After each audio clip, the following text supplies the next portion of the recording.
And now here comes the psychological aspect. They couldn't stay in the sun anymore. Their skin was raw.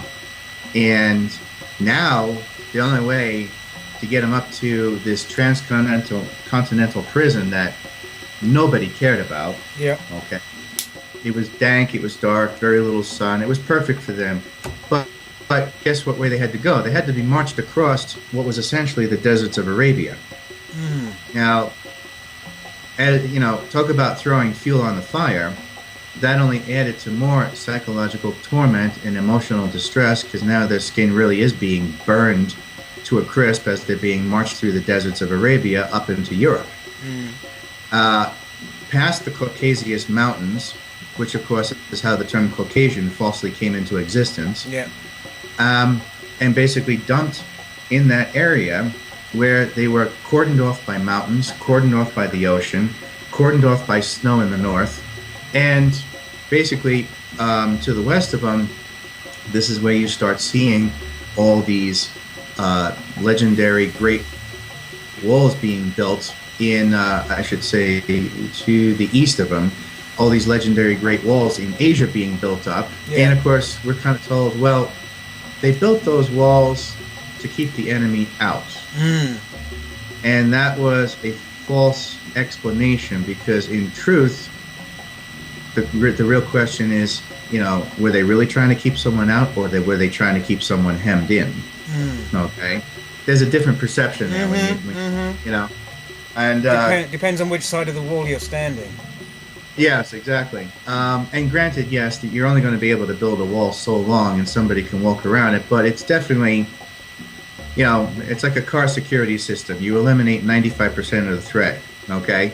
Well, they were shotgun towers anyway, weren't they? They were shotgun towers. Yeah. Right. Yeah. And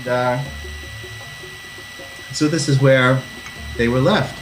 Now, once that was done, then they realized. Then the reality set in. Wow, we really are severed from the family of man. This was their psychology, as damaged as it was at that point after being marched across the deserts of Arabia. Skin raw, damaged, psychologically damaged, emotionally damaged. This is exactly what the Greys wanted. This is exactly what they calculated, because they knew the Moors would have no choice. They knew by creating this snowball effect, there would be no choice but to isolate the pale skin by themselves in an area that nobody else on the planet gave a damn about, and leave them there to basically think and contemplate and do their penance. Well, it didn't exactly go that way, because nobody counted on the fact that nature abhors a void, and the Chetu regime was waiting in the wings to fill that void. Right. So now they're isolated. They're all by themselves. The Greys have got them all to themselves. They home in on it. And once again, they start whispering in their ears. You know, basically saying things like, oh, look at you. You've been banished all by yourselves. You're severed from the family of man. How could your brothers and sisters really say they love you when they've done this to you? You know, really just amping up the hatred there. Okay, in an already damaged psychology. And then, of course, comes the million-dollar question. Don't worry, we're here. We'll take care of you. And guess what? We'll put you up on a pedestal. You will be above the laws of man. No one will be able to touch you. And we'll give you every means of technology you need at your disposal to become the domineering factor. Wouldn't you like to get even with the people who did this to you? Right. And that's when the deal was made. Okay, with a damaged psychology. Okay, and then they struck that deal, but here was the clause in the deal.